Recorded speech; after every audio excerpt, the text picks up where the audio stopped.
Your best employee has probably already checked out in their head, not on paper, not in their numbers, but somewhere underneath. And here's what should genuinely unsettle you if you're watching this from inside a job right now, because it probably applies to you too. The first people to leave a company are almost never the underperformers, the ones coasting along, doing the minimum to stay off anyone's radar. The first ones out the door are usually the ones who cared the most and carried the most, until the organization finally broke something in them that a raise couldn't fix. Here's what we're covering: why your strongest people leave before anyone else does, the patterns that quietly push them toward the exit, and what a company loses without seeing it coming. If you're a top performer yourself, stay for the back half. I'll get into what actually happens after someone like that leaves and why the company almost never bounces back the way leadership expects. Quick context on who's talking to you. I've spent years on the inside of hiring and compensation conversations, sitting in the rooms where these calls get made, calibration meetings, retention discussions. That's the lens this channel runs on. If that's useful, hit subscribe. This isn't a pep talk.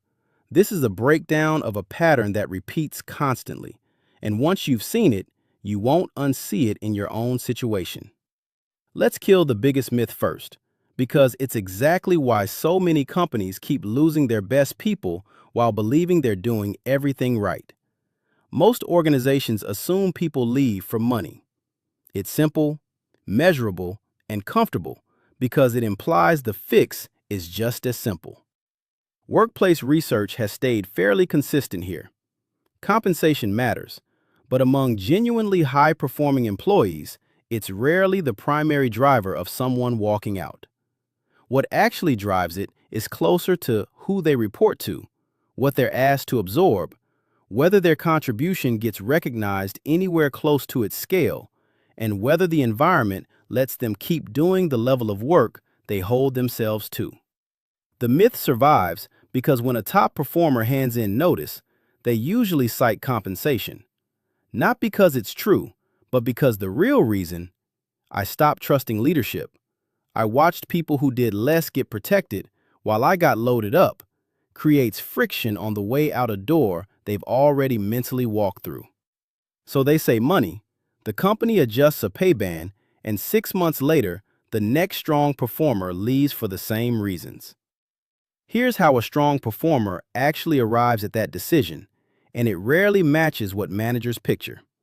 Top performers don't quit in a moment of frustration. They arrive at it after a long, quiet accumulation nobody's watching. Some call this the last straw effect, but that framing is misleading. It puts all the weight on the final incident, when really that incident is just the moment everything already built up finally crosses a line the person's been carrying privately for a while. What's actually happening underneath is closer to psychological withdrawal. The person keeps showing up, keeps delivering, but internally, they're pulling their investment out piece by piece.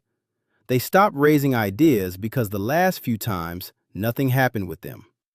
They stop flagging risks early because last time, it got waved off until it became a crisis they were asked to fix with no acknowledgement. They stop going above baseline because that just becomes the new baseline. And they stop bringing frustrations to their manager because those conversations tend to go one of three ways: defensive, temporarily fixed, then reverted, or quietly filed under difficult. To a manager not paying close attention, this looks like someone who's settled into a groove. On the inside, it's someone who's already made a decision. They just haven't said it out loud yet.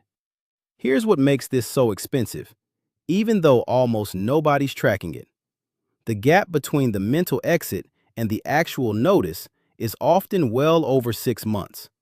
And the whole stretch, the company pays full salary for someone no longer fully invested, unaware anything shifted, quietly losing the institutional knowledge that person represents. The resignation isn't really the cost. The drift beforehand is the cost. By the time notice shows up, the company's already been paying for it for months without knowing. So think about your own situation.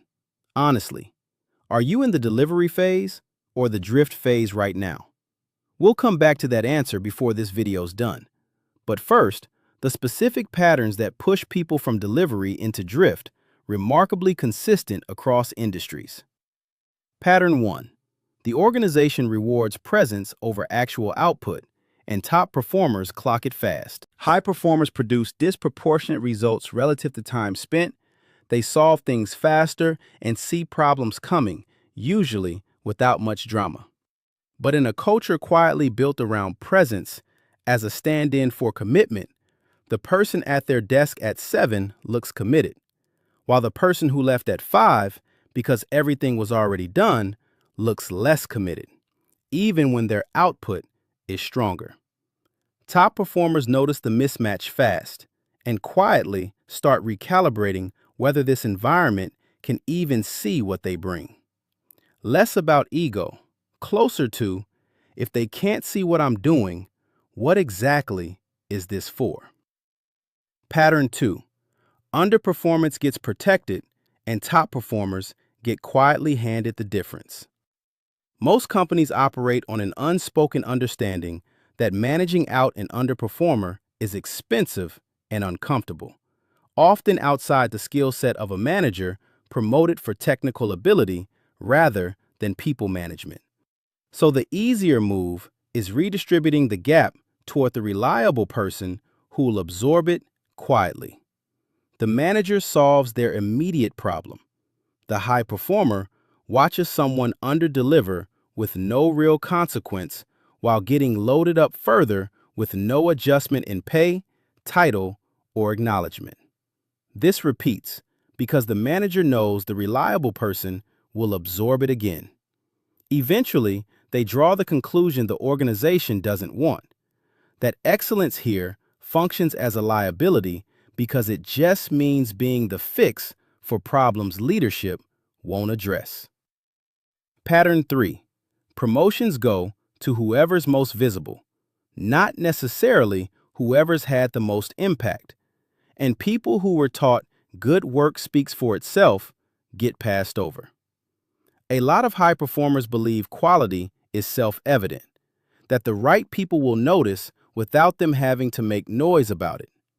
That belief usually doesn't hold up, and the gap between it and reality makes strong performers vulnerable to exactly this disappointment. When someone less skilled but more visible gets promoted instead, it often reads as proof the system is broken. Sometimes it is, but often they were playing a game without understanding its rules. Visibility is its own skill. So is communicating your contribution. And performers who navigate this well, long-term, are usually the ones who build it alongside their execution ability. We're only about halfway through, so stick with it, because what's coming next explains something most career content never touches. Why top performers don't just leave individually, they tend to leave in a pattern. Pattern 4. Recognition is either missing or arrives so late it no longer connects to the work it was meant to acknowledge. Recognition is information. Specific, timely acknowledgement tells you the environment can see and value what you're doing. When it's absent, generic, or badly delayed relative to the contribution, that sends a different message, that the loop between effort and reward isn't functioning. High preferences respond to that signal faster and more decisively, mainly because their emotional investment was higher to begin with. So a loop an average performer tolerates for a long time registers much sooner with someone who genuinely cares. Pattern 5. Growth opportunities get discussed, sometimes explicitly promised, and then quietly never happen. This is usually the pattern that actually triggers the decision to leave more than the earlier ones. Most strong performers absorb some presence culture, some mediocrity redistribution, some visibility gap. What they have far less patience for is being told directly that something specific is coming, a promotion, a bigger project, and then watching it not happen. A broken promise creates a fixed reference point. The more diffuse patterns don't. There was a promise, it wasn't kept, and now the person has to decide what that says about the organization's word. Most don't confront it. They quietly update their internal read and start building an exit while continuing to perform in a way that gives nothing away. Pattern 6. How the organization reacts once someone resigns tends to confirm everything that person already quietly concluded. In healthier environments, the response involves a real, specific conversation about what might change their mind. Where these patterns have been running, the response usually lands one of two ways. Either a counteroffer of more money, confirming leadership never understood what was actually driving the decision, or the organization quietly minimizes the impact internally, telling the departing person their contribution was less visible than they'd hoped. Neither reaction tends to be malicious. It's usually what happens when an organization operated without real insight into what its strongest people were experiencing and now has to respond without any groundwork. Here's something people who've worked in HR a long time will admit privately. Top performer departures rarely happen in isolation. They cluster. When one strong performer leaves a team, the departure rate among the others frequently climbs over the following 6 to 12 months. Two things happen. First, the person who left was usually an informal buffer, quietly absorbing dysfunction and carrying context that prevented the same problems from repeating. When that buffer disappears, everyone else feels the first weight of dysfunction they'd been shielded from. Second, watching someone they respected leave and land somewhere better gives the remaining high performers permission to seriously consider an option they'd been sitting on. That's different evidence than an abstract sense the job market is decent. It's personal, attached to someone they know. So what actually happens after a strong performer leaves? Because this barely gets covered anywhere, and it directly affects how you should think about your own situation if you're considering the exit. There's a common assumption that top performers are reasonably replaceable, that with the right posting and a decent hiring process, the gap closes within a few months. That's usually wrong, for fairly specific reasons. Strong performers carry three kinds of value that are easy to see: technical skill, raw output, and established relationships. Most replacement planning focuses almost entirely on those three, which is why leadership feels confident they can backfill the role. But there's a fourth category that's basically invisible until it's gone: the institutional knowledge built into how that person worked, the judgment behind their decisions that never got written down, and the standard of quality they kept everyone accountable to just by making excellent work the visible norm. That fourth category usually takes a year or two to understand what's missing, and 3 to 5 years to rebuild, longer than most leadership teams expect. Meanwhile, the company runs on a degraded version of all four while paying new higher market rate and recruiting costs. The real cost of losing a strong performer is almost always higher than the cost of keeping them. Now, here's what I actually want the top performers watching this to take away, because most career advice gets this wrong. It either tells you to leave immediately or stay and fix everything around you. Both miss the real question. It isn't whether you stay or go.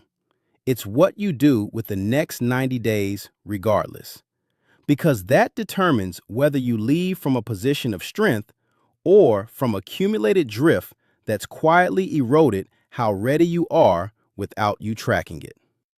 If you're going to leave, the worst version is leaving abruptly, in a moment of maximum frustration, without keeping your skills current or your network warm, without the groundwork that turns a departure into a real upgrade instead of a lateral move dressed up as one.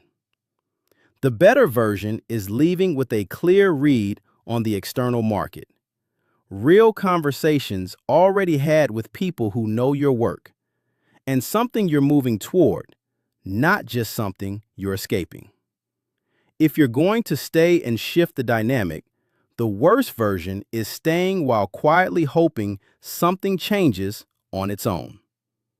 The better version is directly raising the specifics, the visibility gap, the broken promises, the recognition failures with whoever has the authority to change them, then treating their response as real information about whether this environment is capable of what you need. Neither path requires a dramatic confrontation. Both just require treating your career like something you're actively managing instead of something happening to you. One caveat before we wrap up. I'm not in your specific meetings, and every workplace has its own particulars. So treat this as pattern recognition, not a verdict on your exact situation. A lens, not a diagnosis. Here's the last thing I want to leave you with. Companies that lose their best people first aren't always run by bad leadership. A lot of the time, it's because they built something that worked well enough for long enough that nobody ever had to look closely at what it was quietly costing the people carrying it. The manager redistributing work usually isn't acting out of malice. They're navigating without training to handle it differently. The leadership team promising growth they can't deliver is usually doing it in good faith, inside a place with more priorities than resources. None of that makes the experience less wearing for the person living through it.